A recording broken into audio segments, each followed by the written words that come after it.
काम करा पुरुष मंडळ थोडंसं पुढं सरकून घ्या मंदिर थोडं पुढे सरका. थोडं जास्त नका 4 बोटं पुढं सरका बघा 4 बोट. Hello hello hello.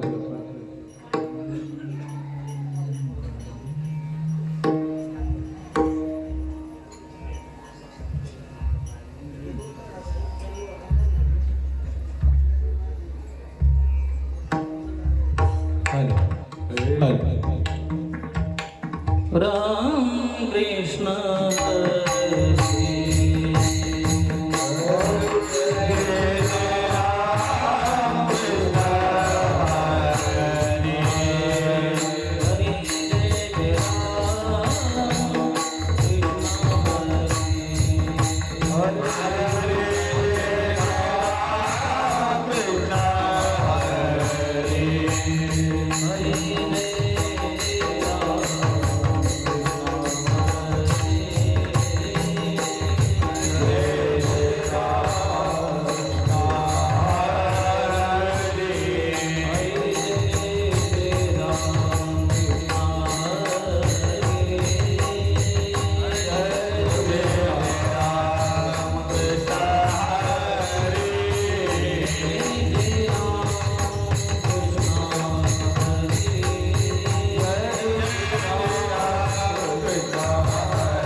धर्माचे पालन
धर्माचे पालन धर्माचे पालन धर्माचे पालन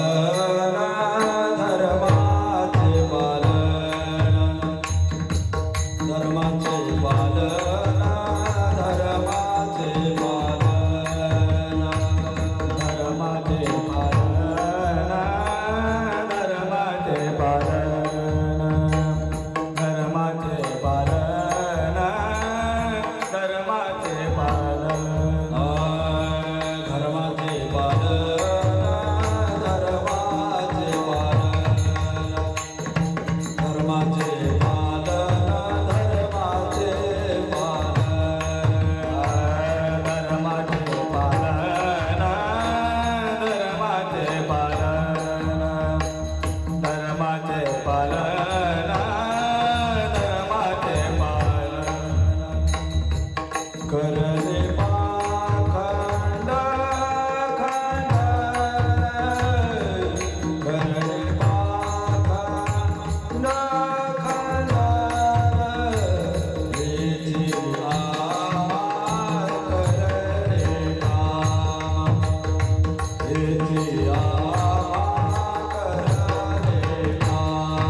करणे पाखंड खंडण हिची आम्हा करणे काम बीज वाढवावे नाम तीक्ष्ण उत्तरे हाती घेऊन बाण फिरे हेची आम्हा करणे काम बीज वाढवावे नाम नाही भिडबाड तुका मने साना थोर हेची आम्हा करणे काम बीज वाढवावे नाम समचरण सरोजम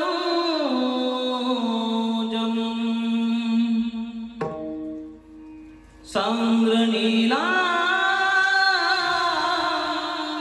नीलांबुदाब जगन निहित पाणिम् मंडनं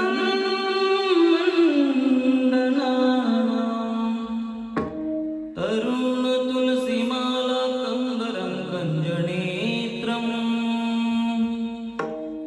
सदैव धवलहासं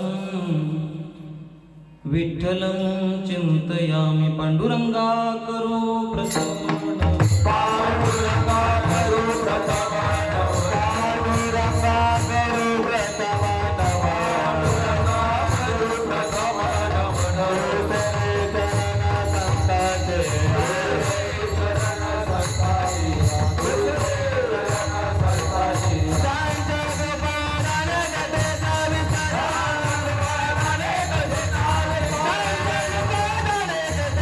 पांडुरंगा करो प्रथमन मनोरे चरण संताचे चरण संताची चरण संताची जग पारान गते सावित्री पारान गते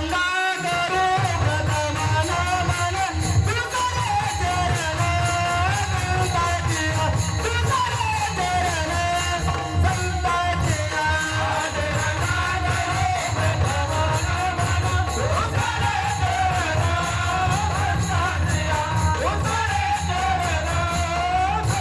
गते पांडुरंग करू प्रथम नमन दुसरे चरण संताच्या त्यांच्या कृपादाने कथेचा विस्तार बाबाजी सद्गुरुदास तुका जयांची केली स्मरण होय सकल विद्येंचे अधिकरणतेचे बंधू श्रीचरण श्री गुरूंचे ते नमस्कारोनी आता ओम नमो ज्ञानेश्वरा करुणा करा दयाळा तुमचा अनुग्रह लादलो पावन झालो चराचरी श्री गुरुचरण सरोज रज निज मनु मुकुर सुधारी बरणौ रघुबर बिमल जसू जोदायक फलचारी बुद्धिहीन तनु जानिके सुमिरो पवन कुमार बलबुद्धि विद्या देहु मोहि हरऊ कलेश विकार ज्ञानेशो भगवान विष्णुर निवृत्तिर भगवान हरः सोपानो भगवान ब्रह्मा मुक्ताख्या ब्रह्मचित्कला सेवेला की सेवक झालो सेवेलागी सेवक झालो सेवेलागी सेवक झाला सेवेलागी सेवक झालो तुमच्या लागलो निज चरणा तुमच्या लागलो निज चरणा तुमच्या लागलो निज चरणा तुमच्या लागलो निज चरणा तुमच्या लागलो निज चरणा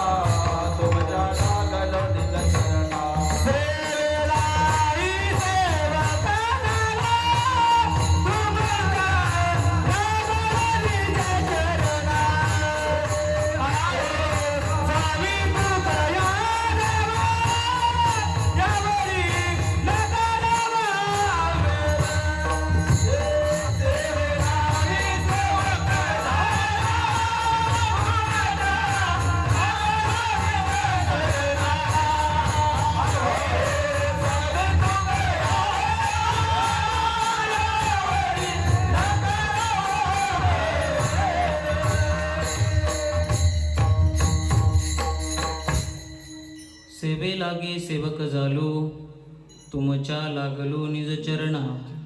अहो स्वामी तुकया देवा, यावरी न करावा अव्हेरू धर्माचे पाळन. करणे पाखांड खंडन, हेची आम्हा करणे काम. बीज वाढवावे नाम प्रस्तुत.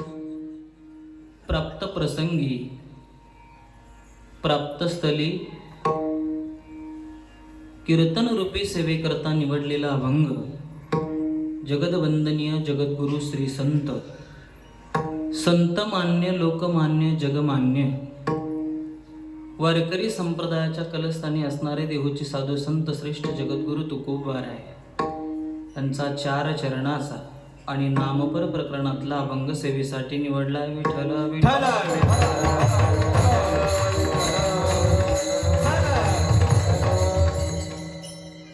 जगद्गुरु तुकोबाराय या अभंगाच्या माध्यमातून फार गोड बोलतात.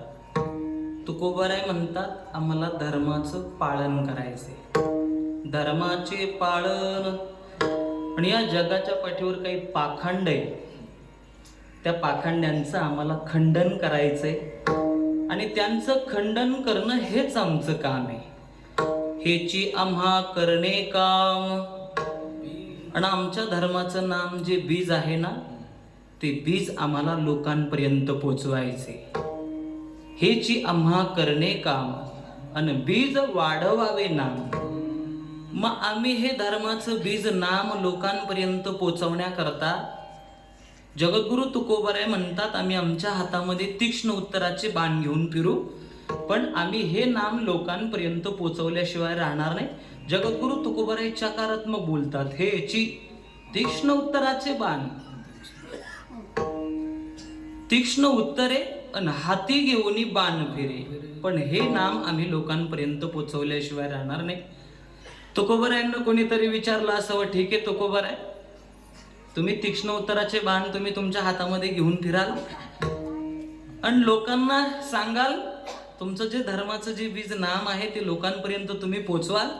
पण ऐका ना तुकोबाराय, तुम्ही तुमच्या हातामध्ये तीक्ष्ण उत्तराचे बाण घेऊन फिरत असताना या जगाच्या पाठीवर काही सान लोक आहे, काही थोर आहे, मोठे.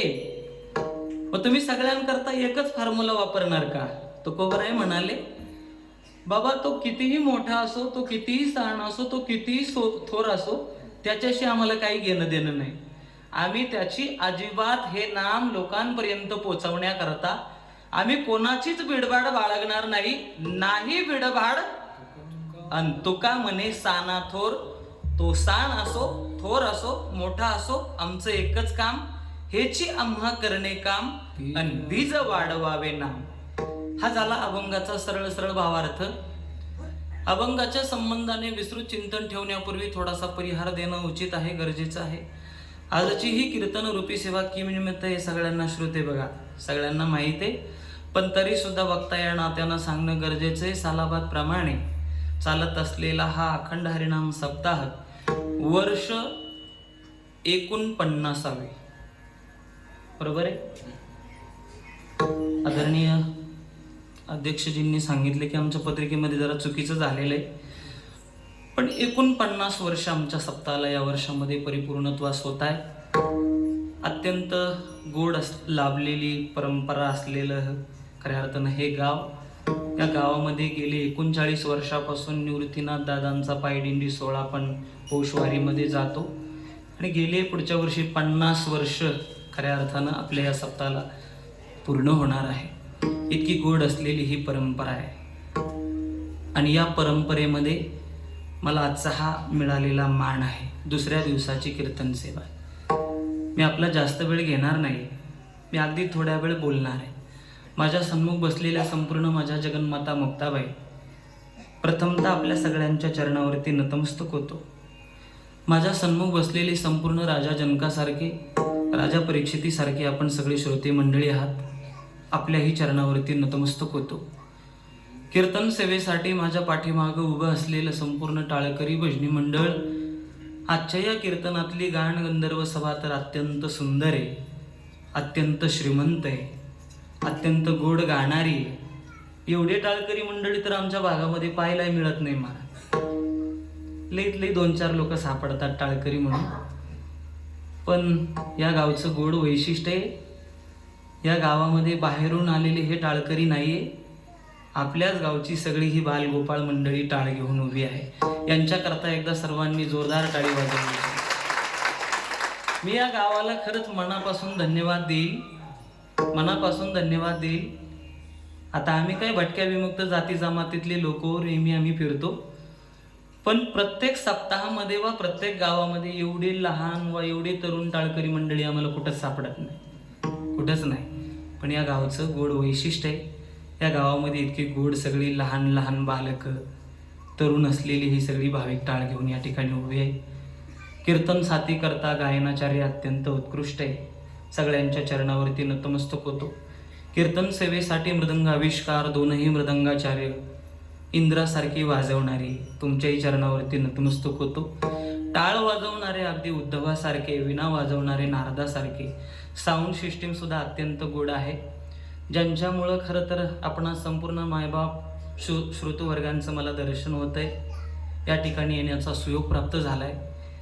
त्या आपल्या गावचं वैभव ज्यांनी अवघ्या महाराष्ट्रामध्ये आपलं फार कमी वयामध्ये नाव लौकिक केलं, असे आमचे परमसन्मित्र आदरणीय केशव महाराजांनी मला या कीर्तनाचं निमंत्रण दिलं आणि त्या निमंत्रणातून येण्याचा सुयोग. विठ्ठल विठ्ठल.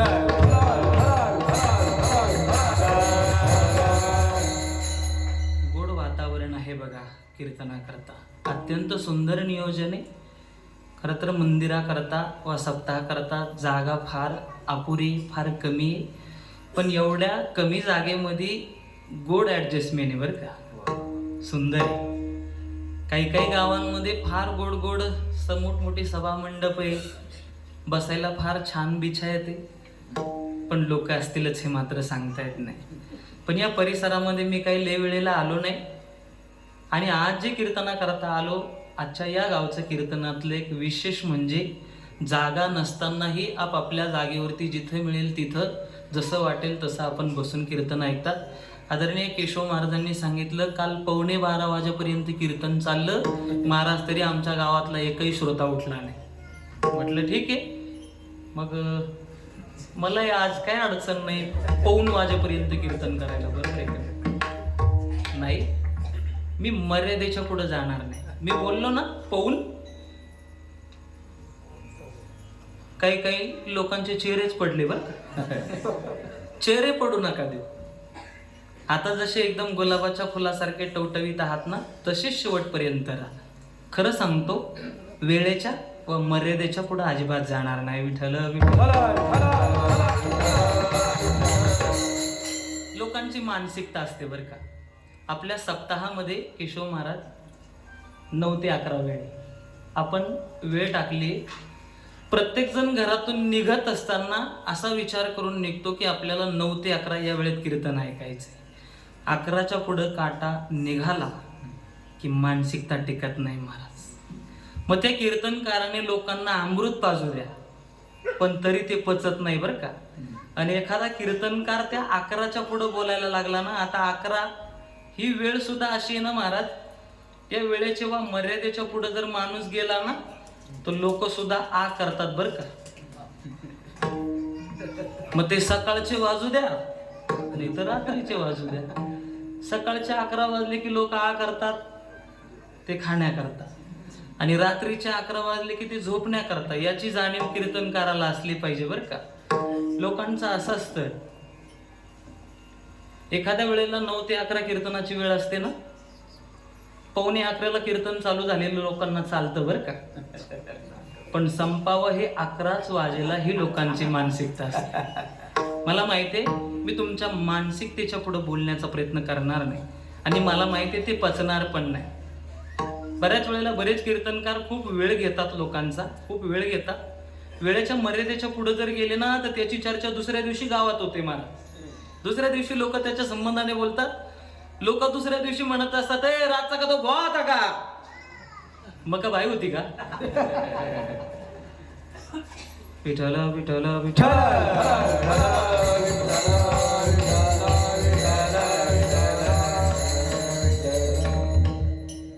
मला असं अशा प्रतिक्रिया आपल्याकडून उद्या नको, म्हणून अगदी 11 वाजेला कीर्तन संपवणार आहे. पण ऐका, जोपर्यंत बोलेल तोपर्यंत अगदी जीवाचे कान करून कीर्तन श्रवण करा. विठ्ठल विठ्ठल. माझा परिहार संपलाय. कीर्तनकाराने परिहारामध्ये जास्त वेळ घेऊ नये, तसा मी आज जास्तच घेतला आजच्या या कीर्तनामध्ये, कारण नियोजन फार गोडे म्हणून मला थोडं बोलावं वाटलं. आदरणीय केशव महाराजांनी सांगितलं, महाराज कोणाचं वर्णन करायचं नाही, गावाविषयी काही बोलायचं नाही, समस्त ग्रामस्थ सांगा, नांदगाव सदो एवढं बास, एवढं बोला आणि कीर्तनाला प्रारंभ करा. पण महाराज आपलं नियोजन, आपलं वातावरण, आपल्या गावचं एवढं सुसज्ज असलेलं ते वातावरण पाहून जरा राहवत नाही, म्हणून बोलण्याचा प्रयत्न केला. कीर्तनाच्या मर्यादा असतात, जेणेकरून मूर्ती ठसावी अंतरी श्रीहरीची, ऐसे कीर्तन मर्यादा आहे संतांच्या घरची. भक्ती ज्ञान विरहित इतर गोष्टी न कराव्या, प्रेम भरी वैराग्याच्या युक्ती विवाराव्या. या न्यायाने मी जगद्गुरु तुकोबारायांचा अभंगाच्या सेवेसाठी उच्चारलाय. अभंग हा प्रत्येकाच्या परिचयाचा आहे.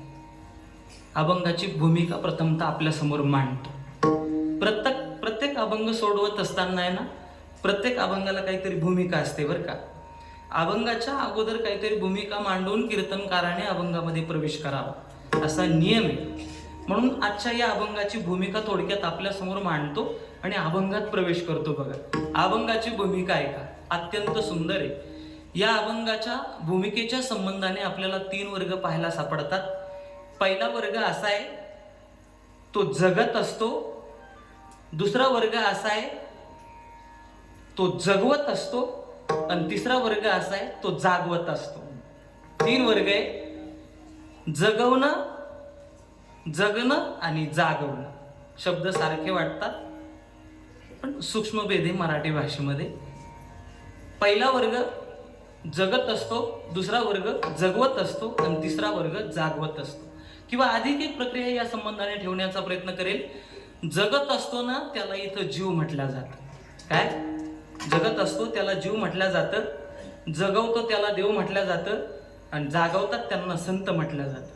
किंवा अधिक एक प्रक्रिया ठेवतो बघा, आपल्या लक्षात येईल. जगत असलेला जीव जन्माला येत असतो म्हणून त्याला एक दिवस मरावं लागतं. जगवत असलेला देव प्रगट होतो म्हणून तो कधीतरी अंतर्धान पावतो. आणि जागवत असणारे संत अवतीर्ण होतात म्हणून ते कधीतरी वैकुंठाला निघून जातात. विठ्ठल विठ्ठल. मग या जगाच्या पाठीवर आपल्याला जगणाऱ्या लोकांची संख्या भरपूर प्रमाणात पाहायला सापडते.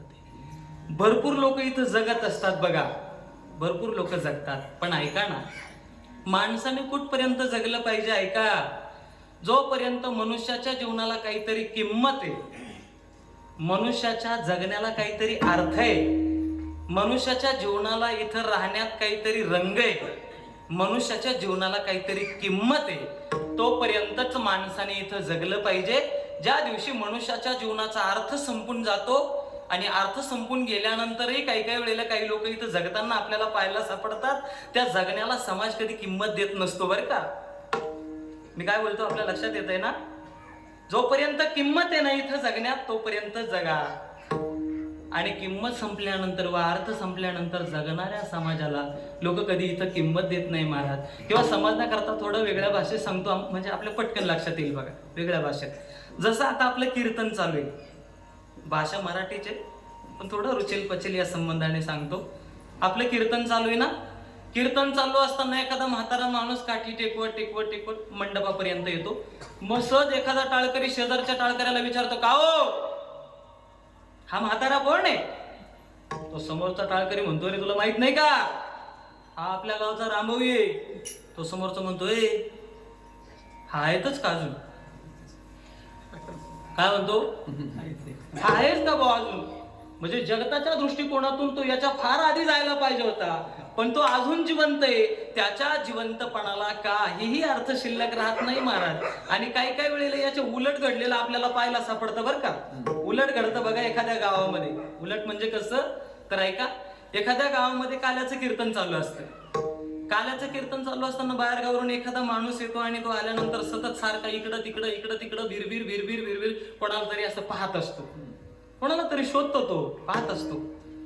मग कोणीतरी त्याच्या जवळ जातं, का हो तुम्ही आमच्या गावामध्ये बऱ्याच वेळ झाला आलात, पण मी तुमच्याकडे लय वेळचं पाहतो, तुम्ही सारखं इकडं तिकडं नेमकं कोणाला शोधतायत या गावामध्ये?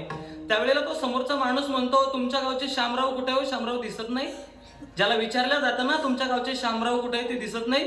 त्या समोरच्याच्या डोळ्यामध्ये अश्रू असतात आणि अश्रू येऊन तो सांगतो, महाराज आमच्या गावचे शामराव मागच्या वर्षी गेले, सप्ताह झालं, काल्याचं कीर्तन झालं, पंक्ती वगैरे आटोपल्या, उरलेलं अन्न सगळ्यांच्या घरोघरी पोचत केलं, सायंकाळी हरिपाठ केला, पांडुरंगाची आरती केली आणि पांडुरंगाच्या पायावरती त्या माणसाने डोकं ठेवलं. काय सांगू राव महाराज, त्या माणसाने परत डोकंच उचललं नाही. त्यावेळेला समोरचा माणूस सहज बोलून जातो, महाराज आज जर तो माणूस असता ना तर काय सप्ताहाचं नियोजन केलं असतं, काय गावाचं व्यवस्थापन केलं असतं. म्हणजे तो गेलाय बघा, पण त्याच्या गावाने सगळा समाज वा सगळं गाव हळहळ करताना आपल्याला पाहायला सापडतं. पण गावामध्ये असे काही लोक असतात की त्यांच्या आसण्याने समाज इथं हळहळ करताना आपल्याला पाहायला सापडतं. मी काय बोलतोय आपल्या लक्षात येत आहे ना महाराज? पण माणसाने कुठपर्यंत जगावं? जोपर्यंत या मनुष्याच्या जीवनाला काहीतरी किंमत आहे ना महाराज, काहीतरी अर्थ आहे ना, तोपर्यंतच माणसाने इथं जगावं. मग या जगणाऱ्या जीवांपेक्षा या जगाच्या पाठीवर यांना जगवणारा दुसरा वर्ग आपल्याला श्रेष्ठ पाहायला सापडतो. तुम्हाला व आम्हाला व सगळ्यांना कोण पोसण्याचं काम करतो, कोण जगवण्याचं काम करतो? जगद्गुरु तुकोबरायांचं प्रमाण आहे का? तुकोबराय म्हणतात, पोषितो जगासी एकनाथ, पोषितो जगासी एकनाथ, पोषितो जगासी एकनाथ, पोषितो जगासी एकनाथ, तारणा कवीसी कृपाळू देवासी, तारणा कवीसी कृपाळू देवासी, तारणा कवीसी कृपाळू देवासी, तारणा कवीसी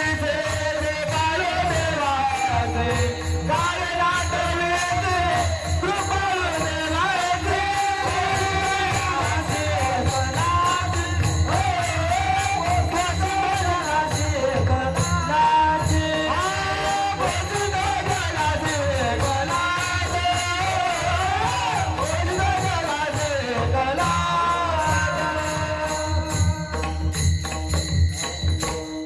तुकोबराय म्हणतात, या सृष्टीतील प्रत्येकाचं खाद्य भिन्न आहे, प्रत्येकाचं जीवन भिन्न आहे, प्रत्येकाची व्यवस्था भिन्न आहे, पण प्रत्येकाच्या प्रत्येक गोष्टीची व्यवस्था करणारा तो भगवान परमात्मा आहे.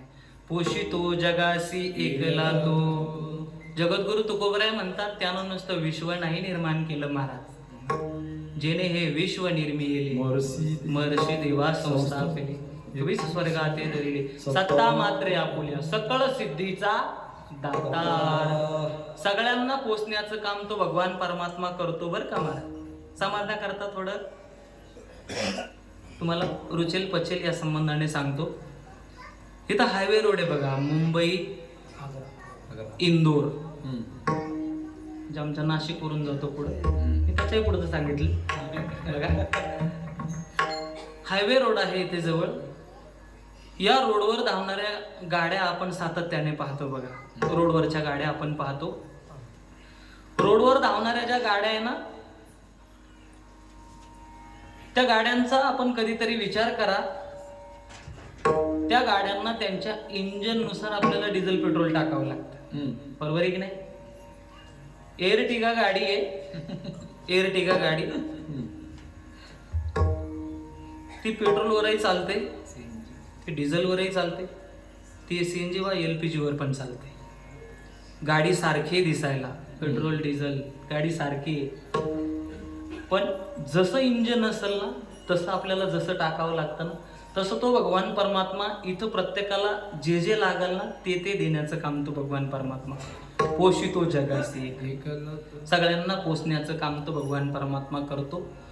मग या जगणाऱ्या जीवांपेक्षा, जगणाऱ्या लोकांपेक्षा इथं जगवणारा म्हणजे तो भगवान परमात्मा दुसरा वर्ग श्रेष्ठ आहे. आणि या दोघांपेक्षाही या जगाच्या पाठीवर तिसरा वर्ग श्रेष्ठ आहे, तो म्हणजे जागवणारा, ते म्हणजे संत महात्मे.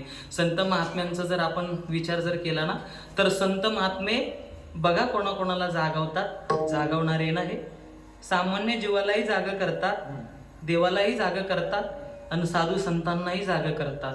आपण रोज काकड्यामध्ये या तिघांच्याही संबंधाचे प्रमाण ऐकतो बघा. संत महात्मे सामान्य जीवाला जाग करतात. उठा जागे वारे आता, स्मरण करा पंढरीनाथा, सारे चरणी ठेवा माथा, सुखवी व्यथा जन्माचा. उठा जागे वारे आता, स्मरण करा पंढरीनाथा, सारे चरणी ठेवा माथा, सुखवी व्यथा जन्माचा. अत्यंत गोड आणि समर्पक प्रमाण आहे. संत महात्मे सामान्य जीवाला जाग करतात. उठा जागे वारे आता, स्मरण करा पंढरीनाथा.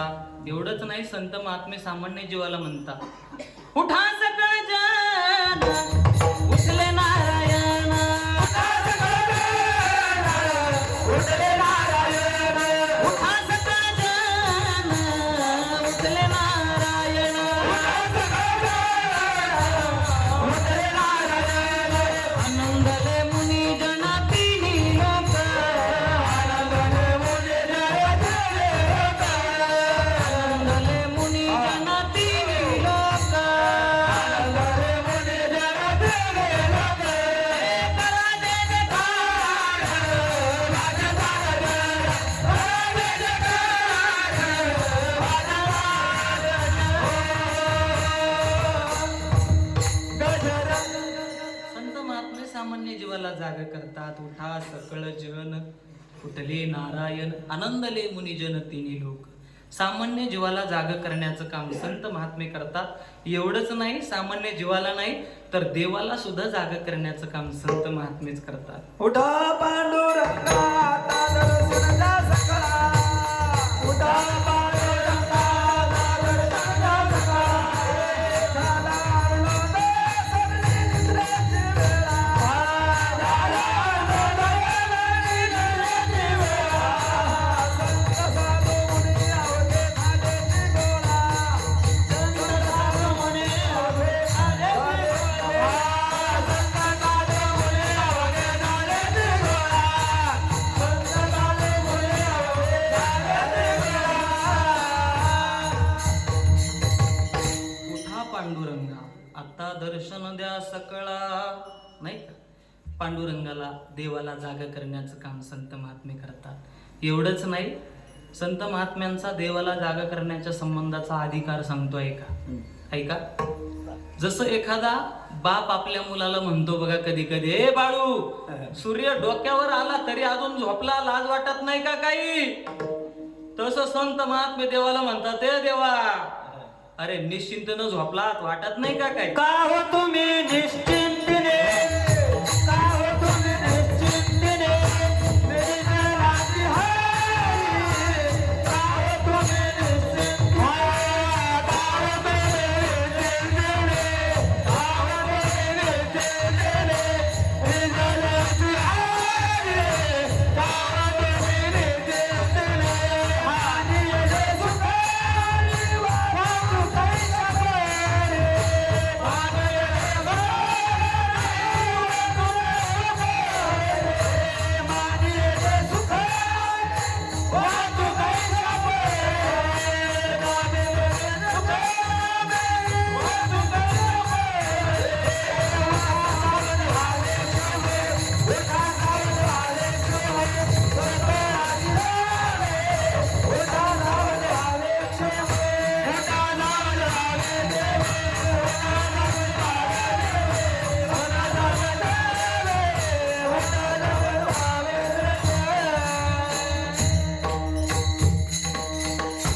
देवाला म्हणतात संत महात्मे, ए देवा, निश्चिंतीनं झोपलात, वाटत नाही का काही. का हो तुम्ही निश्चिंतीने निजलासे हरी. मानी येले सुखा मी वाचू कैसा परी. उठा सावध वारे क्षम सकळासी द्यावे. जयाची वासना तया तैसे पुरवावे. मी 3 वर्ग आपल्या समोर ठेवले बघा, जीव, देव आणि संत. हे तिघही मी आपल्या समोर कशा करता ठेवले हे पहिलं आहे का. मी 3 वर्ग ठेवले ना, मला या 3ही वर्गाच्या माध्यमातून एक शास्त्रीय चिंतन आपल्या समोर मांडायचंय. ते असे, या तिघांना इथं यावंच लागतं बरं का. जीव, देव आणि संत हे तिघही इथं येतात. मी 3 वर्ग आपल्या समोर ठेवले. हे तिघही इथं येतात आणि इथं आल्यानंतर या तिघांनाही आपल्या कर्तव्याप्रमाणे जीवन जगावं लागतं बरं का. तिघांना पण, जीव असेल, देव असेल, संत असेल, या तिघांनाही इथं येण्याच्या पाठीमागं कर्तव्य आहे महाराज. आणि ते कर्तव्य पार पाडणं हे जरी तिघांचं कर्तव्य असलं ना, तरी ते कर्तव्य त्यांना त्यांच्या मनावरती निश्चित करता येत नाही. ते कर्तव्य शास्त्रावर अवलंबून असतं. शास्त्र ज्या पद्धतीनं सांगेल त्याच पद्धतीनं त्या कर्तव्याचा वापर तिघांनीही करणं फार गरजेचं असतं.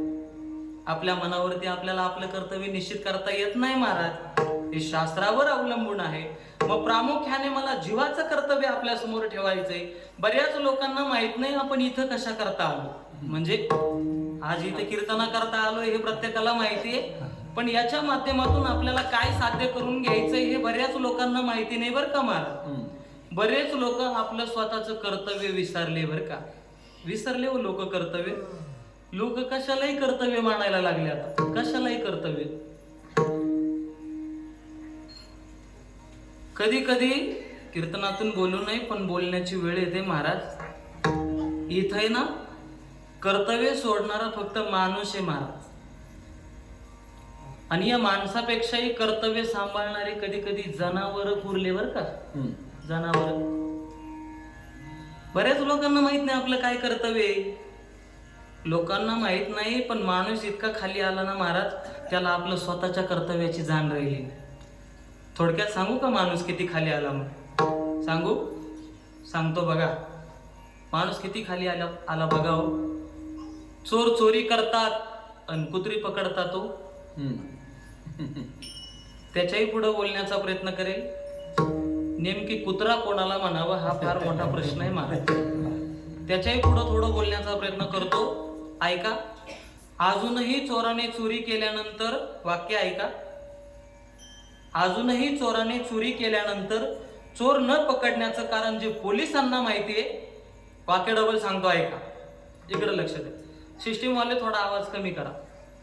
शिट्टी चालू आहे, बारीक शिट्टी चालू आहे बघा. अजून पण चालू आहे. कमी कमी ठेवला तरी काय अडचण नाही, चालू आहे अजून. बघा. अजूनही चोराने चोरी केल्यानंतर चोर न पकडण्याचं कारण जे पोलिसांना माहितीये ते अजून कुत्र्यांना माहित नाही. म्हणून निदान चोर पकडले तरी जातात, पण ज्या दिवशी ते कारण कुत्रे जाणून घेतील त्या दिवशी चोर पकडणं अशक्य होईल. पण या नारदाच्या गादीवरून सांगतो, कुत्रे ते कारण जाणून घेण्याच्या भानगडीत कधीच पडणार नाही. कुत्रे कुत्र्याच्या धर्माप्रमाणे वा कुत्रे कुत्र्याच्या कर्तव्याप्रमाणे जीवन जगताना आपल्याला पाहायला सापडतात. तुमच्या घरातल्या कुत्र्याला तुम्ही तुकडा टाका वा नका टाकू, पण घराचं रक्षण करणे अजून तरी मला तरी वाटतं कुत्र्याने धर्म सोडला नाही महाराज. त्याने त्याचं कर्तव्य सोडलं नाही. एवढे ट्रॅक्टर आले, एवढे नांगर आले, एवढे रोटऱ्या आल्या, एवढं तंत्र, एवढं यंत्र आलं, पण तुमच्या गावचा बैल कधी म्हटला का जा तिकडं आता नाही नांगरणार मी शेत? म्हटला? गायीनं दूध देण्याचा धर्म सोडला नाही? सोडला महाराज. धर्म वा कर्तव्य सांभाळलं असेल तर ते फक्त जनावरांनी, आणि वा आपलं कर्तव्य सोडलं असेल तर ते फक्त माणसांनी. बऱ्याच लोकांना माहित नाही आपलं काय कर्तव्य आहे ना आपण इथं कशा करता आलो. आता मी मगाशीच बोलून गेलो, आम्ही नेहमी भटकत असतो. आमचे अनुभव सांगतो. लोक कशाला करतात, या कर्तव्य शब्दाचं इतकं लोकांनी मातेरे केलं ना, इतकं मातेरे केलं, इतका खालच्या दर्जामध्ये हा शब्द आणून टाकला ना लोकांनी. लोक कशालाही कर्तव्य म्हणतात, कशालाही. एका घरी गेलो, घरामध्ये पाऊल टाकलं. खरं तर कीर्तनकाराने कधीही कीर्तनाच्या वेळेवरच गेलं पाहिजे. एखादा कीर्तनकार जर अगोदर जर गेला ना, ज्या घरी बसण्याची वा थांबण्याची व्यवस्था असते ना, मग त्याला त्या घराचा इतिहास ऐकावा लागतो महाराज. मी एका घरी गेलो, घरात पाऊल टाकला आणि लगेच त्या घर मालकाने त्याचा घराचा इतिहास सांगायला सुरुवात केली. महाराज 4 पोरं 4. मी मनात म्हटलं अजून एखादा असता तर बरं झालं. का बरं? 5 पांडव घेऊन का? हा, नक्कीच तुझी ही वृत्ती पाहून शेवटच्या दिवशी शेजारचा तुला उचलण्याकरता येणार नाही. तो म्हणे महाराज 4 पोरं 4. एकाला गाडी घेऊन दिली, एकाला बंगला बांधून दिला, एक शेती करतो, एक नोकरीला आहे. महाराज आता बस माझं सगळं कर्तव्य संपलं. जणू काय त्याचे ते कृतकृत्यतेचे उद्गार असतात महाराज. कधी कधी असं म्हणावं वाटतं अवतार तुम्हा धरा या कारण. जणू काय तुझा अवतारच त्याच्या करता झाला होता. 4 पोरांना जन्माला घालणे आणि त्यांची व्यवस्था करून देणे, याला लोक कर्तव्य म्हणतात महाराज. या आपलं कर्तव्य नाही, याला कर्तव्य म्हणता येणार नाही. बरेच लोक पोरांचीच व्यवस्था करतात, पण पोरांच्या व्यवस्थेच्या संबंधाने प्रयत्न. जगद्गुरु तुकोबरायांचा प्रश्न आहे महाराज या संबंधाने. तुकोबराय म्हणतात, हे बाबा तू अख्खा आयुष्य कुटुंबाकरता खर्ची घातलं, पण तू तुझ्या करता काही केलं का? तुकोबरायांचं प्रमाण आहे का? तुकोबराय म्हणतात, आयुष्य वेचोनी कुटुंब पोशिले, काय हित केले सांग बापा, काय हित केले. आयुष्य वेचोनी कुटुंब पोशिले, काय हित केले सांग बापा, काय हित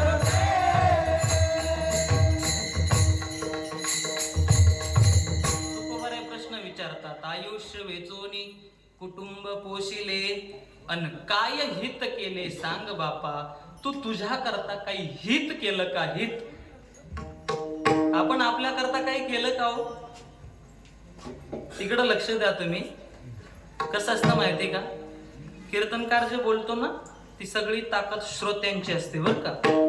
मी जे बोलतोय ना, ती बोलण्याची ताकद मला तुमच्याकडून प्रदान होते. तुमचे मन विचलित झाले की मला बोलता येणार, एवढं लक्षात असतं. बघा मी सांगत होतो काय, आपण आपल्याकरता काही केलं का हो? आपल्याला इथे येऊन जे मुख्य कर्तव्य बजवायचं होतं, आपण त्याच्या संबंधाने काही प्रयत्न केला? ज्ञानोबरायांना याच्या संबंधाने नवल वाटतं बरं का. ज्ञानोबराय म्हणतात, बाबा इथं असं आहे, येथ एक नवला हो, जो जो की जो तरुण पावो आणि तो आपावो हो येते. आपण जो प्रयत्न केलाय ते अपायकारक ठरतंय महाराज. मी काय बोलतो आपल्या लक्षात येत आहे ना? नवल वाटतंय ज्ञानोबराय महाराज. मग आपल्याला इथे येऊन काय करायचं हे बऱ्याच लोकांना माहित नाही. आमचे गुरुवर्य बोले बाबा आम्हाला पाठातून नेहमी सांगत असायचे. बाबा म्हणायचे, माणसाने प्रवासाला निघण्याच्या अगोदर आपली वळकुटी बांधून तयार असलं पाहिजे. नाही तर घ्याल उद्याच आपली वळकुटी बांधून लगेच ठेवाल वरती.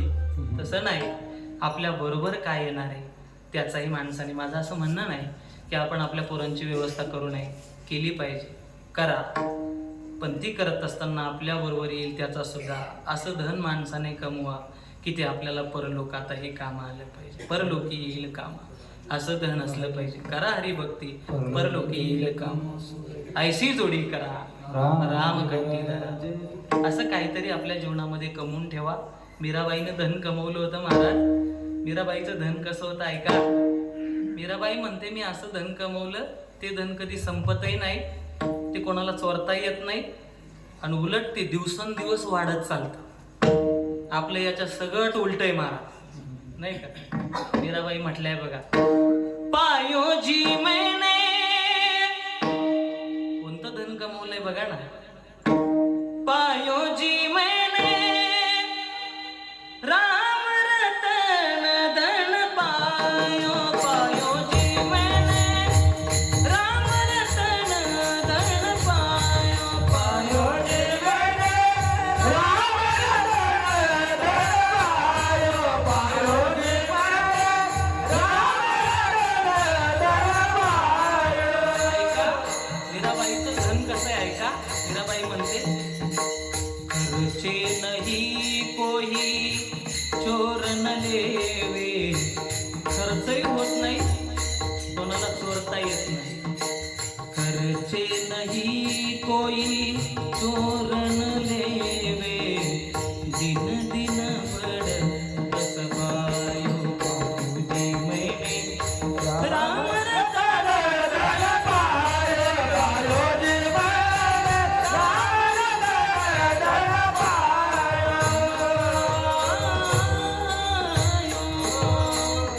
मला विषय लांबवायचा नाही, मी जरा भरकटलोय बरं का.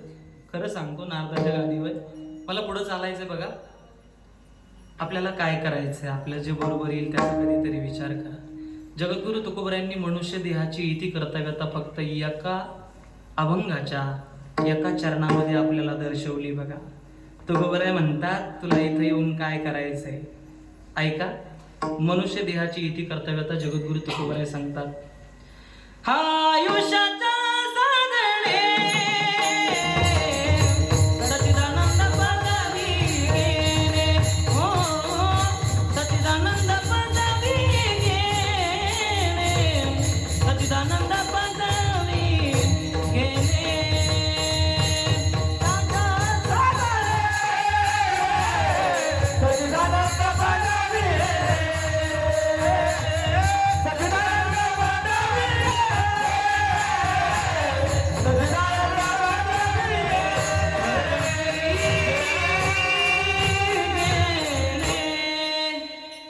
एका चरणात मनुष्य देहाची इति कर्तव्यता आहे. आयुष्याच्या साधने सच्चिदानंद पदवी घेणे. आपल्याला एक पदवी घ्यायला लावली, ती म्हणत महामंडलेश्वर. या पदव्या नाही सांगितल्या हो. सच्चिद आनंद स्वरूपाला प्राप्त होणं ही पदवी फार महत्वाची आहे. लोक या पदवीच्या पाठीमागेच नाही, लोक दुसऱ्या पदव्यांच्या पाठीमागे लागले. मला तो विषय हाताळायचा नाही, पण महत्वाचं आहे मनुष्य देहाची इति कर्तव्यता. आयुष्याच्या साधने सच्चिदानंद पदवी घेणे. माणसाची इति कर्तव्यता झाल्यानंतर देवाला सुद्धा इथे येण्याच्या पाठीमागे कर्तव्य. मी 3 वर्ग आपल्या समोर ठेवून अभंगात प्रवेश करतो. देव सुद्धा इथं येतो ना, तो काही मजा करण्याकरता, त्याला सुद्धा इथं कर्तव्य. फेरफटका मारण्याकरता, एन्जॉय करण्याकरता, दिवाळीचं फराळ खाण्याकरता नाही, पिकनिक करता नाही. देव सुद्धा इथं येतो ना महाराज. त्या देवाला सुद्धा इथं येण्याच्या पाठीमागं कर्तव्य. मग देवाचं काय कर्तव्य? धर्म रक्षावय अवतार घेतले आपुल्या वारीचे भक्तजना, आपुल्या वारीचे भक्तजना. धर्म रक्षावय अवतार घेतले आपुल्या वारीचे भक्तजना, आपुल्या वारीचे भक्तजना. अत्यंत गोड आणि समर्पक प्रमाण आहे. धर्म रक्षा वया अवतार घेसी. कशा करता?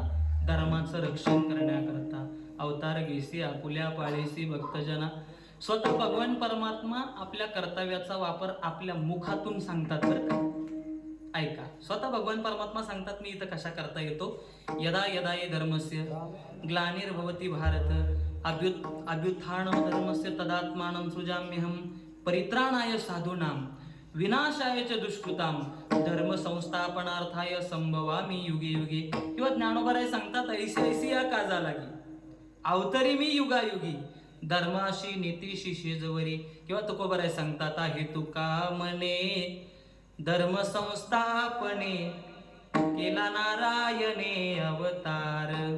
देव येतो ना, ती धर्माची संस्थापना करण्याकरता येतो बर का.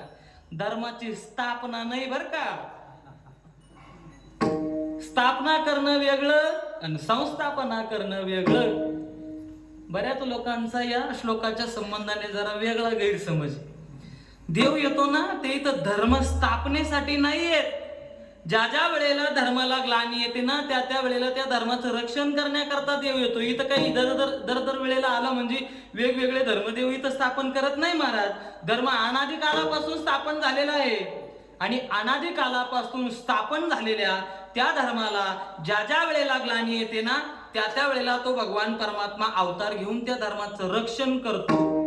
संस्थापना करणं म्हणजे रक्षण करणं. पण काही काही लोक देवाच्याही पुढे गेले हो.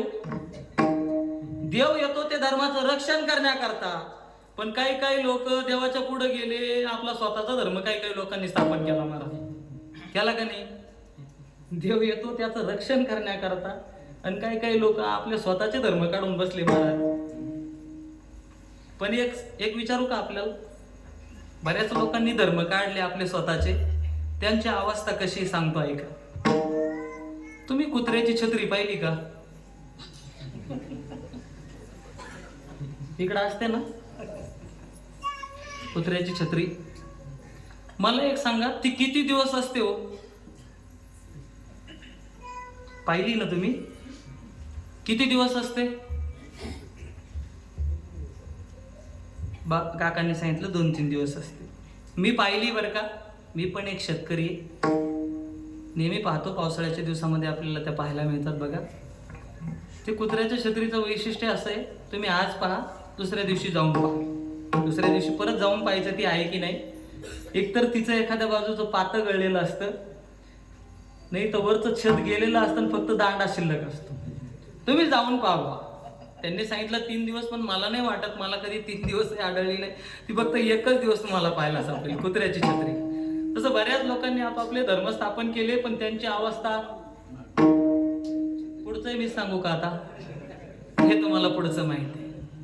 मग बघा, भगवान परमात्मा सुद्धा इथे येतात ना, ते सुद्धा धर्माचं रक्षण करण्याकरता येतात, धर्म स्थापने करता नाही. अनादिकालापासून स्थापन झालेला धर्म आहे ना, त्या धर्माला जेव्हा ग्लानी येते ना, त्या वेळेला भगवान परमात्मा अवतार घेऊन त्या धर्माचं रक्षण करण्याचं काम करतात. मग संत महात्मे म्हणतात वा जगद्गुरु तुकोबराय म्हणतात, त्या देवाने अनादिकालापासून स्थापन झालेला जो काही धर्म आहे, ज्या वेळेला त्या धर्माला ग्लानी आली, त्या वेळेला देवाने अवतार घेऊन ज्या धर्माचं रक्षण केलेलं आहे ना, त्याच धर्माचं पालन करणे हे आमचं काम आहे. धर्माचे पालन, धर्माचे पालन, धर्माचे पालन, धर्माचे पालन.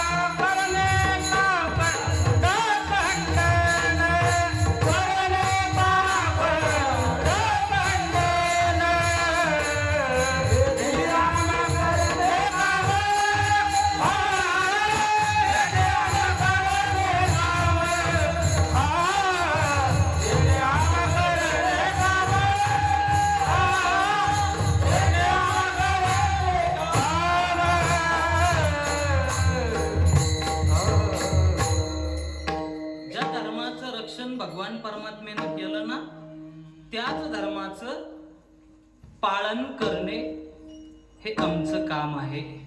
धर्माचे पालन करणे पाखंड खंडन. जगद्गुरु तुकोबराय धर्माचे पालन नाही म्हटले बर का माऊली, आपण पालन असं म्हटले. जगद्गुरु तुकोबरायांचा गाथा बघा, जगद्गुरु तुकोबरायांच्या या अभंगाचा पाठ बघा. धर्माचे पालन नाहीये, पाळन आहे. मी थोडा आवाज कमी. विठ्ठल विठ्ठल विठ्ठल विठ्ठल विठ्ठल. जगद्गुरु तुकोबराय पालन नाही म्हटले, जगद्गुरु तुकोबराय पाळन म्हटले. गाथ्यामध्ये आपण जाऊन पहा घरी गेल्यानंतर, पालन आणि पाळन अर्थ बदलतो बरं का. मी युट्यूबला हे कीर्तन सर्च केले होते महाराज, चांगल्या मोठमोठे कीर्तनकारही इथं पालनच म्हटले, पाळन नाही म्हटले. पालन आणि पाळन अर्थ बदलतो. जगद्गुरु तुकोबराय पाळन असं म्हटले. पालन आणि पाळन थोडक्यात फरक सांगतोय का. पालन कशाला म्हणायचं बघा.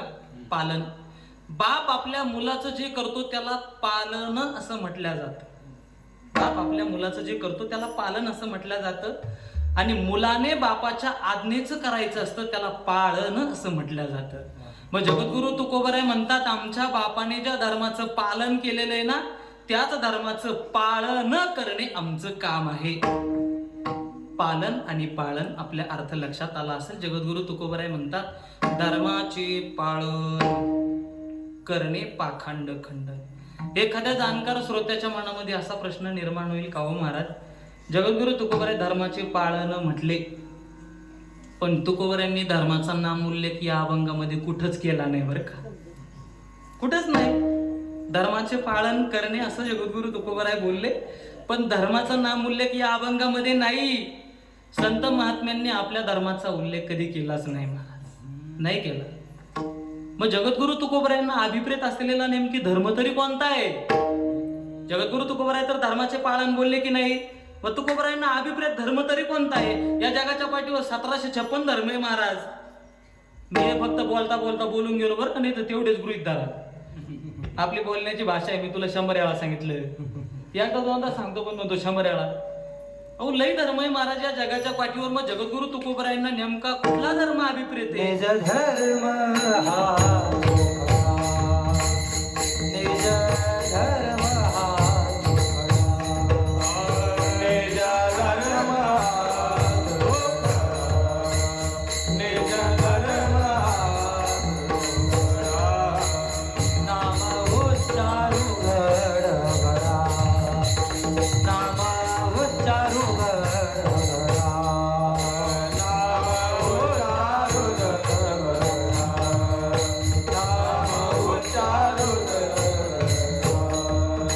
भुक्ती मुक्तीचा सवकडा भुक्ती मुक्तीचा सवकडा भोक्ते भोक्तेचा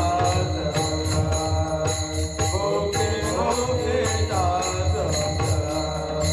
जो भव सिंधू तारक जो भव सिंधू तारक निज धर्म हा निज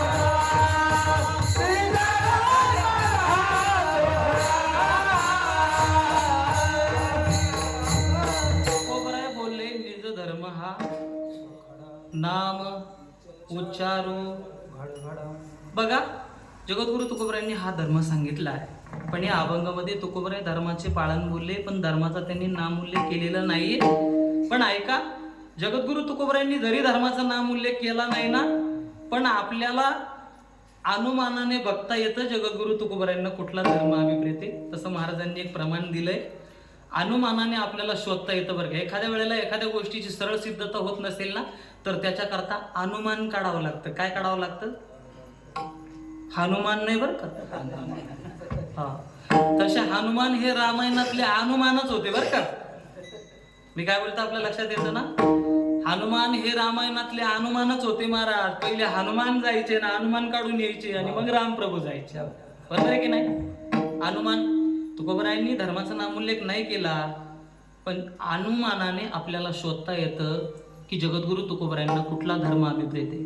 अनुमान अनुमान कशाला म्हणायचं? अनुमान जसे हे नांदगाव सदो गाव आहे, बरोबर आहे. नांदगाव सदो या गावामध्ये पाऊस पडला नाही, पण या गावच्या नदीला अचानक पूर आला. याचाच अर्थ अनुमान काढला पाहिजे की उगमस्थानी कुठेतरी जास्त पाऊस झाला पाहिजे. हा काय? हा काय? अनुमान. एखाद्या हॉल समोर 500 चपला पडलेल्या असतील, याचाच अर्थ आतमध्ये काहीतरी मीटिंग चालू आहे. हा काय? एखाद्या घरामध्ये 5-50 लोक एकत्र येऊन रडण्याचा कार्यक्रम चालू असेल. हा काय? रडण्याचा कार्यक्रम चालू असेल तर तिथं काय? नक्कीच कोणीतरी तिथे बऱ्यापैकी गेलं असलं पाहिजे. किंवा थोडक्यात सांगतो, महिला मंडळ आपल्याला एक प्रश्न विचारतो, आपण बस पाहिली का? बस तुम्हाला फ्री दिली बघा सरकार. बस, एका बसमध्ये किती सीटांना बसण्याकरता जागा असते? 55. महिला मंडळींना नाही माहिती, फक्त बसायचं माहिती आहे तुम्हाला. एका बसमध्ये बसण्याकरता 55 सीटांना जागा असते. एखाद्या बसमध्ये 155 लोक बसलेले असतात, पण तरी त्या बसमधलं एखादं सीट रिकामच असतं महाराज.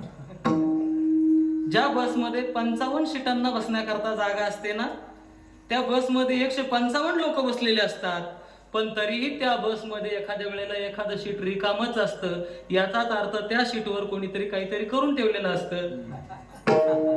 हा काय आहे? अजूनही नाहीच. बऱ्याच वेळेला असं स्पार्किंग मारण्याचा प्रयत्न करतोय, पण थोड्या चिमक्या कमीच उडत आहेत बरं.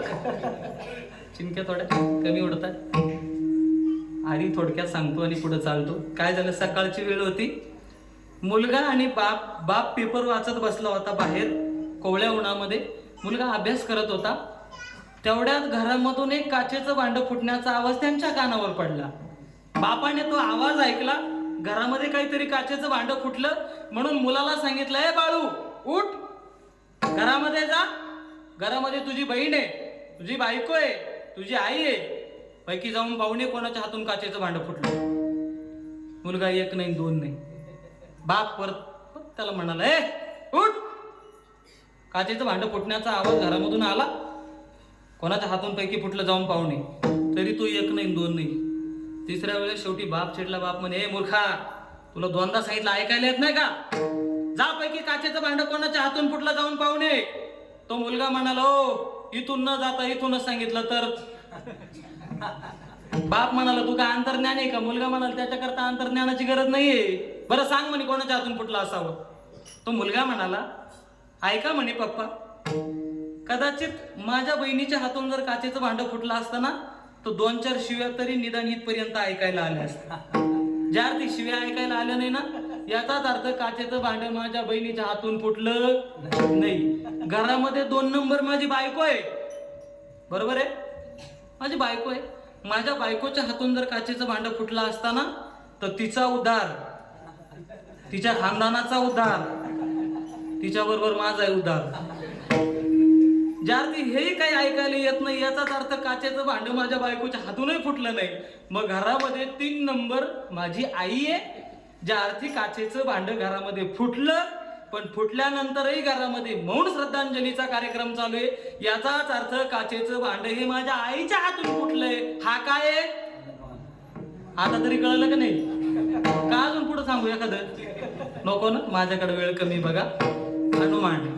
एखादी गोष्ट सरळ सिद्ध होत नसेल तर त्याच्याकरता आपल्याला ते अनुमानाने शोधावं लागतं. तसं जगद्गुरु तुकोबराय आजच्या अभंगामध्ये धर्माचे पालन करणे म्हटले, पण जगद्गुरु तुकोबरायांनी आपला धर्माचा नामोल्लेख केला नाही या अभंगामध्ये. मग आपल्याला जगद्गुरु तुकोबरायांना कुठला धर्म अभिप्रेत हे पाहण्याकरता अभंगाच्या थोडं उत्तरार्धामध्ये गेल्यानंतर जगद्गुरु तुकोबरायांना कुठला धर्म अभिप्रेत ते आपल्याला लक्षात येतं. बघा, उत्तरार्धामध्ये चला. जगद्गुरु तुकोबराय उत्तरार्धामध्ये म्हणतात, करणे पाखंड खंडन. याच्यावरून आपल्याला अनुमानाने जगद्गुरु तुकोबरायांना अभिप्रेत असलेला धर्म निश्चित करता येतो. पाखंडी या शब्दाचा अर्थ पाहिला की जगद्गुरु तुकोबरायांना कुठला धर्म अभिप्रेत ते आपल्या लक्षात येतं. पाखंडी या शब्दाचा अर्थ सांगतो म्हणजे आपल्या लक्षात येईल जगद्गुरु तुकोबरायांना कुठला धर्म अभिप्रेत. ऐका, पाखंड या शब्दाचा अर्थ सांगतो. प म्हणजे पवित्र असलेल्या वेदादी ग्रंथाचं ज्याने खंडन केलेलं आहे ना. परत सांगतो, प म्हणजे पवित्र असलेल्या वेदादी ग्रंथाचं ज्याने खंडन केलेलं आहे त्याला इथं पाखंडी असं म्हटलं जातं. व जगद्गुरु तुकोबरायांना अभिप्रेत असलेला जो धर्म आहे ना, तो वेदाला प्रमाणभूत मानणारा धर्म आहे. मी काय बोलतो आपल्या लक्षात येत आहे ना, वेदाला प्रमाणभूत.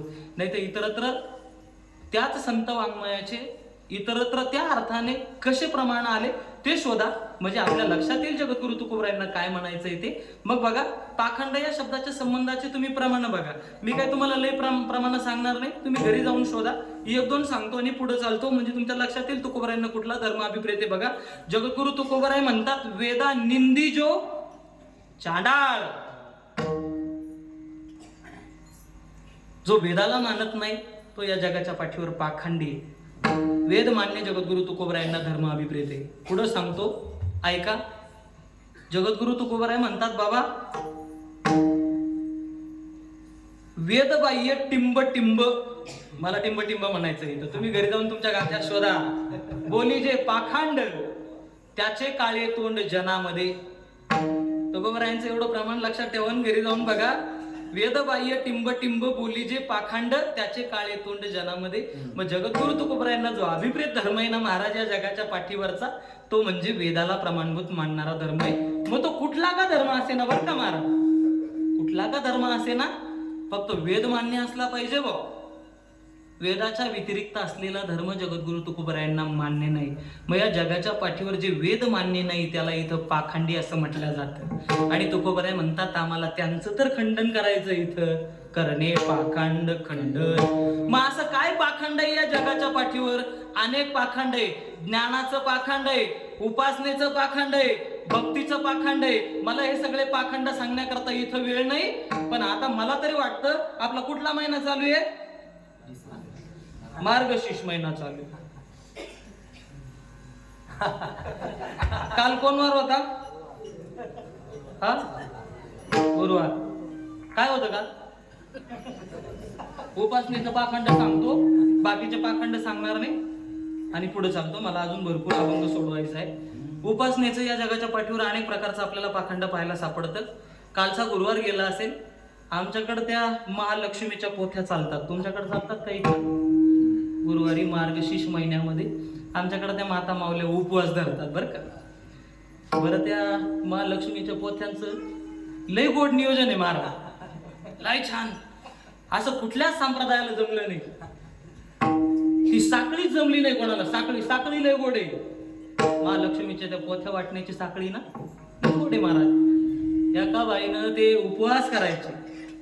त्या बाईनं शेवटच्या गुरुवारी त्याचं उद्यापन करायचं. आणि किती बायाला पुस्तक वाटायचे? 7 बायाला.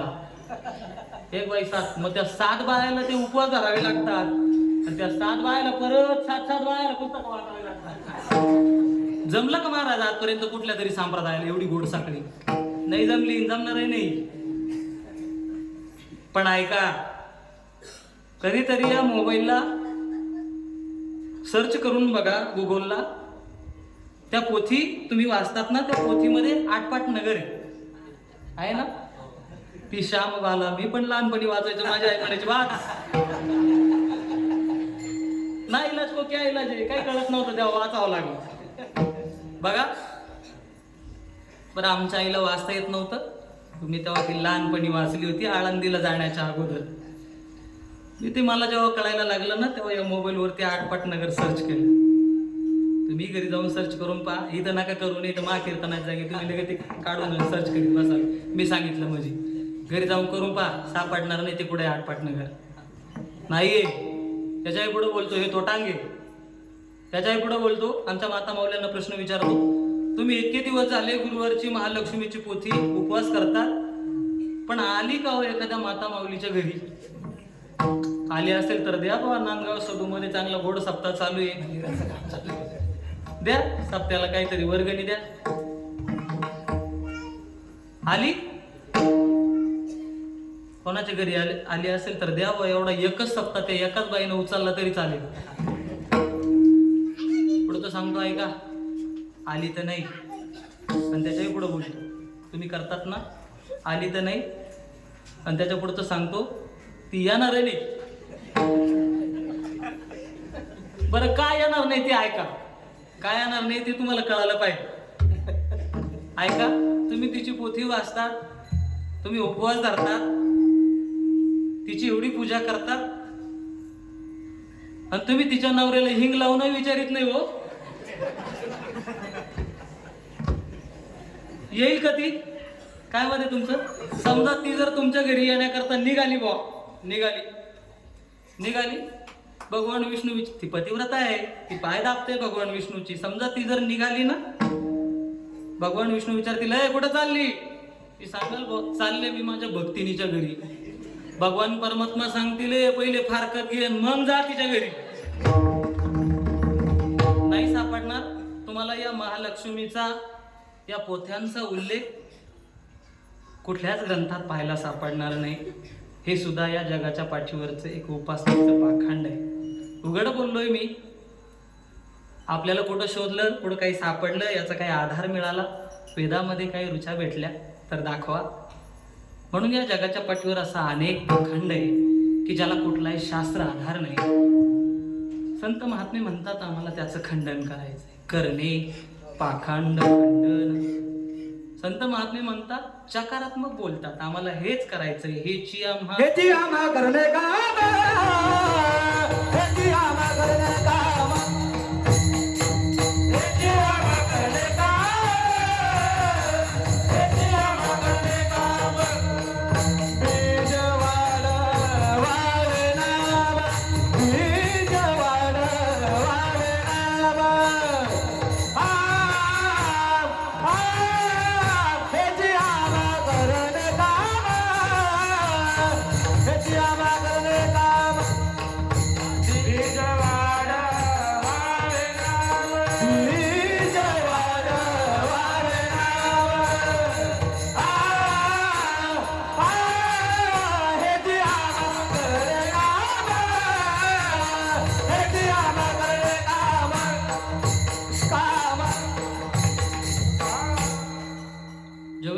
नकारात्मक बोलतात बरं का तुकोबर आहे. हे चिजरतरची भाषा नाही येत, निश्चयात्मक सरळ सांगतात. हे बाबा हेच आम्हाला करायचं.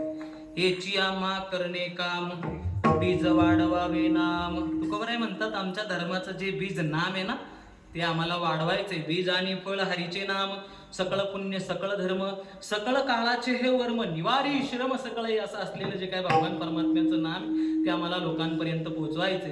आणि ते लोकांपर्यंत पोहोचवण्याकरता आम्ही काय करू? तीक्ष्ण उत्तरे हाती घेऊन बाण फिरे. संत महात्मे तीक्ष्ण उत्तरे घेऊन हातामध्ये घेऊन फिरतात आणि लोकांना हे नाम पटवून देतात. संत महात्मे शिव्या पण देतात बरं का. ते काय बोललं? शिव्या सुद्धा दिल्या आहे संत महात्म्यांनी. एखादा जाणकार श्रोता म्हणेल त्या संत महात्म्यांनी शिव्या द्याव्यात का? आम्ही ज्यांना माऊली म्हणतो, ज्यांना जगद्गुरु म्हणतो, ज्यांना शांती ब्रह्म म्हणतो, अशा संत महात्म्यांनी शिव्या दिल्या पाहिजे का? पण का देतात? त्या जगाच्या पाठीवर असे काही लोक आहेत त्यांना काहीच कळत नाही, आणि त्यांना हे सुद्धा कळत नाही का आपल्याला काही कळत नाही. आणि त्यांना एखाद्याने कळून देण्याचा प्रयत्न केला तर ते म्हणते हे गप्रे तुलाच काही कळत नाही. असं लई पुढं नेता येईल, भरपूर सांगण्यासारखं आहे पण वेळ संपुष्टात येते. बघा संत महात्मे म्हणतात हे नाम आम्ही लोकांपर्यंत पोहोचवण्याकरता काय करू? हेची आम्हा करणे काम बीज वाढवावे नाम तीक्ष्ण उत्तरे हाती घेऊन बाण फिरे. विठोबार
हेची आम्हा करणे काम बीज वाढवावे नाम तीक्ष्ण उत्तरे हाती घेऊन बाण फिरे.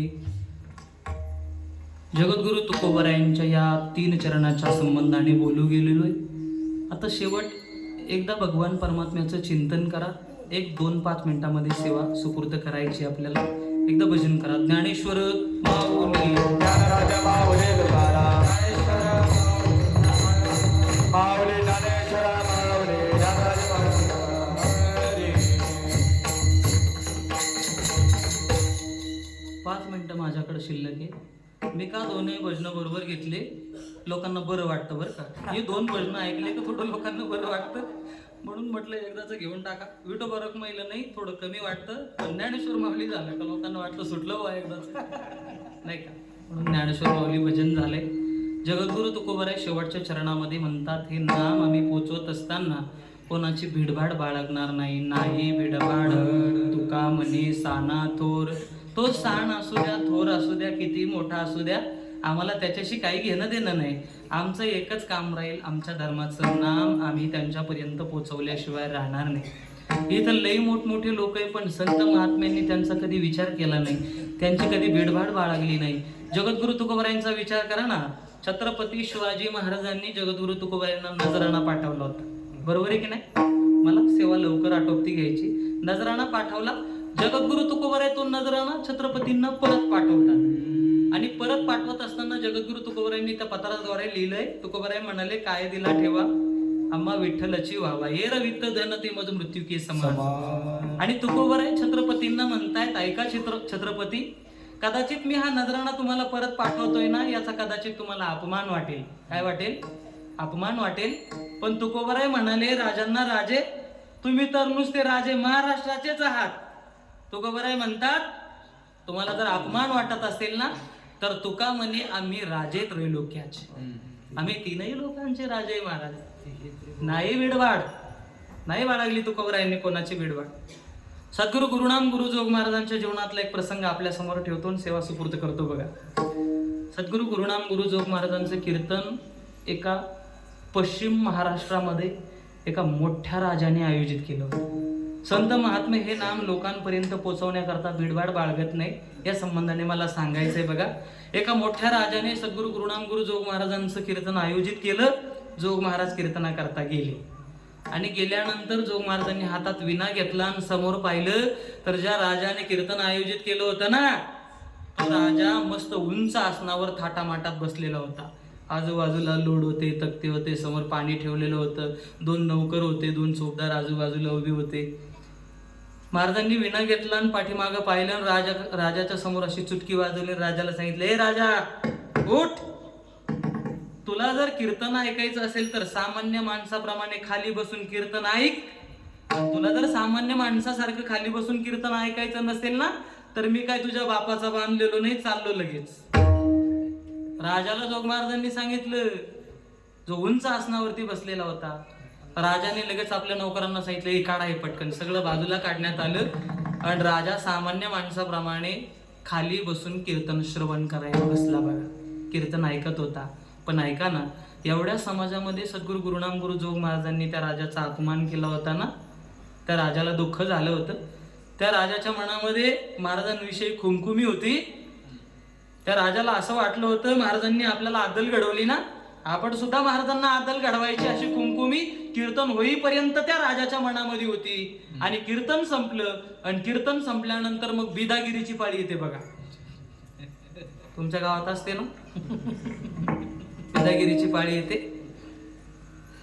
काही काही लोक त्याला सुपारी म्हणतात.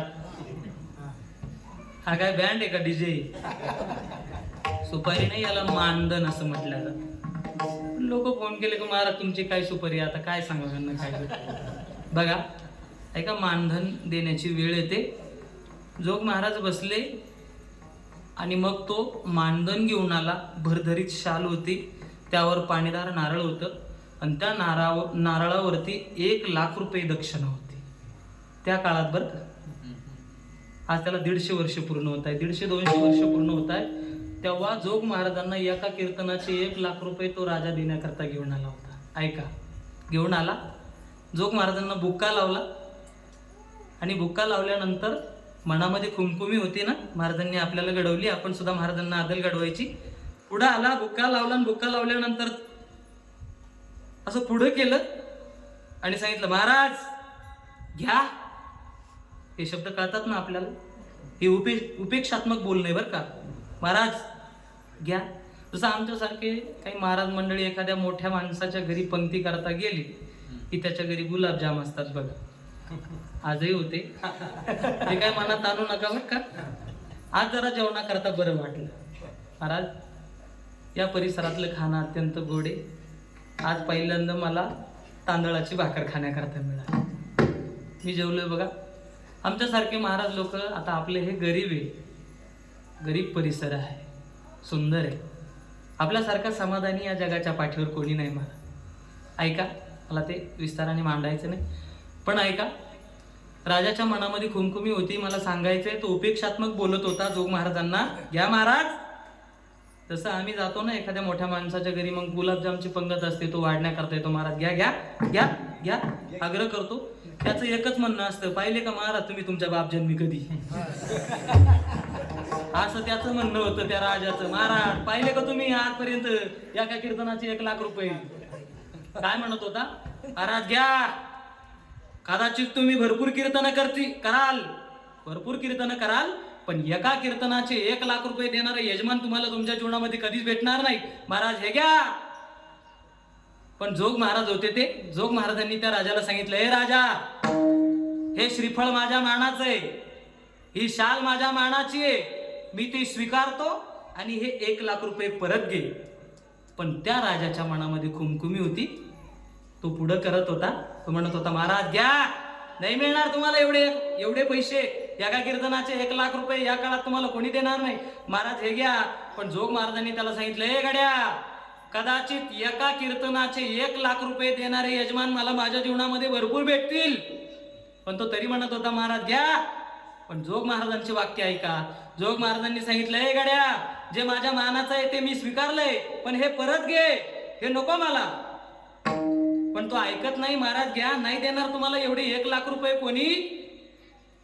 तेव्हा जोग महाराजांनी त्याला सांगितलं, राजा, माझ्या जे मानाचे नारळ, श्रीफळ, जे काही शाल माझ्या मानाची ती मी स्वीकारतो, हे 1 लाख रुपये परत घे. पण तो ऐकत नव्हता. शेवटी जोग महाराजांनी त्याला सांगितलं, हे राजा ऐक, कदाचित एका कीर्तनाचे 1 लाख रुपये देणारे यजमान मला माझ्या जीवनामध्ये भरपूर भेटतील राजा, पण पुढचं ऐक, एका कीर्तनाचे 1 लाख रुपये परत करणारा कीर्तनकार तुला तुझ्या जीवनामध्ये कधीच भेटणार नाही. हे 1 लाख रुपये परत घे, तुझ्या तिजोरीमध्ये टाकून दे, आणि माझ्या नावचा हा इतिहास राहू दे. महाराज राजा होता, पण सद्गुरु गुरुनाम गुरु जोग महाराजांनी त्या राजाची सुद्धा विडवाड बाळगली नाही. म्हणून संत महात्मे सांगतात की बाबा, इथं तो सण असू द्या, थोर असू द्या, मोठा असू द्या, त्याच्याशी आम्हाला काही घेणं देणं नाही. आमचं एकच काम असेल, फक्त आमच्या धर्माचं बीज हे नाम लोकांपर्यंत पोहोचवणं, हेची आम्हा करणे काम, आणि बीज वाढवावे नाम. या अभंगाच्या संबंधाने भरपूर बोलण्यासारखं होतं. 3 मिनिटं आपले वाढवा घेतले. खरं तर जगद्गुरु तुकोबरायांना या अभंगाच्या संबंधाने असंच बोलायचं असेल असं मात्र माझा दावा नाही, पण माझ्या बुद्धिमत्तेप्रमाणे मला जसं बोलता आलं तसं बोलण्याचा प्रयत्न केला. झालेली सेवा भगवतचरणी समर्पित करतो. सेवा करीत असताना जे काही चुकलं असेल ते माझ्या बुद्धीची दूर समजून माझी मला परत करा. जे काही बरोबर असेल ते आचरणात आणण्याचा प्रयत्न करा. पायाच्या प्रसादे काही बोलिलो विनोदे मज क्षमा करणे संधी, नवे अंगभूत युक्ती, नव्या उपदेश तुमचे बटवडील शेष, तुमच्या कृपेचे पोसणे जन्मोजन्मी तुका म्हणे. खरं तर त्या ठिकाणी आलो. ही सगळी गान गंधर्व सभा आहे, अत्यंत श्रीमंत आहे, गोड गाणारी, गोड प्रमाण देणारी. खरं तर मी आपल्याला फार कमी वेळ दिला, त्याबद्दल सगळ्यांची क्षमा मागतो.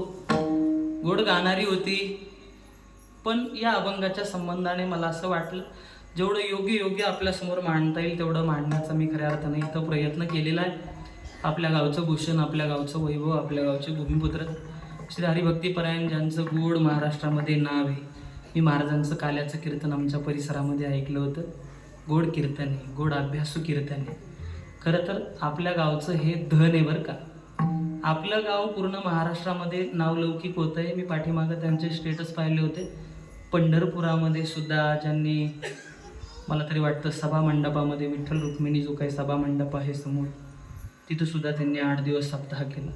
महाराज असे महात्मे गावाला फार कमी लागतात बरं का. इथं पैसे घेऊन कामं करणारा लई समाज आहे महाराज, पण आपल्या गावचं भूषण आहे, आपल्या गावचं वैभव आहे, यांना जपा महाराज. आपल्या गावामध्ये कोणी नवीन मृदंगाचार्य तयार होत असतील, कोणी नवीन टाळकरी, नवीन कोणी गायक, त्यांना प्रोत्साहित करा, त्यांना सहकार्य करा. त्यांचे पाय धरून खाली ओढण्याचा प्रयत्न नसला पाहिजे. आणि एक सांगू, खरंच महाराज लई गोड व्यक्ती आहे, लई गोड कीर्तन आहे.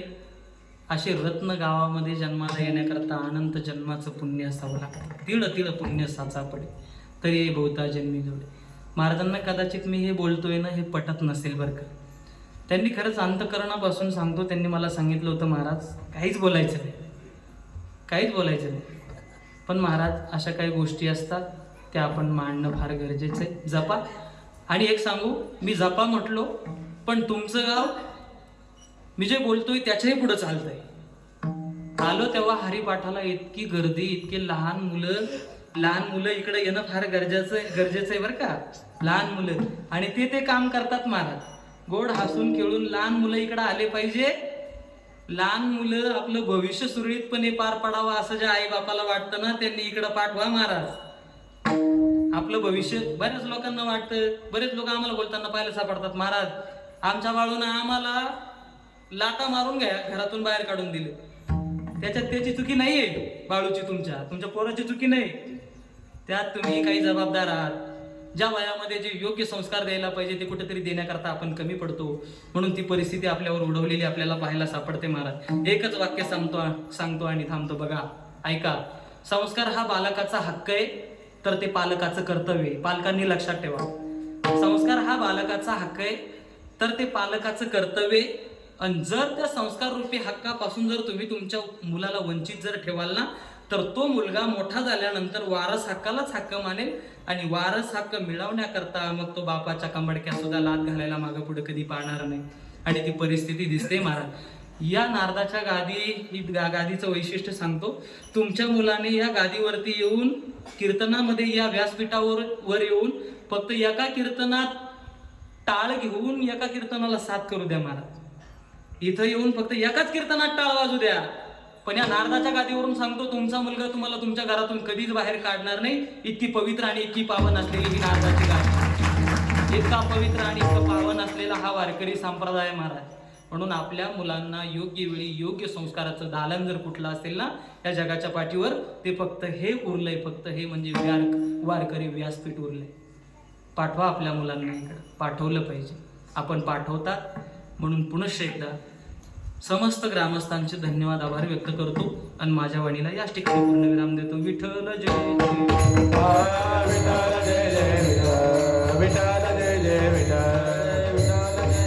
हा बोले जय गुरुवे देवा बोले उतरे. हा नाही उच्चारिला दे गारव्या मुला. तुका म्हणे ज्ञानेश्वरा राता पाया पैकी जरा. ज्ञानदेव तुकाराम,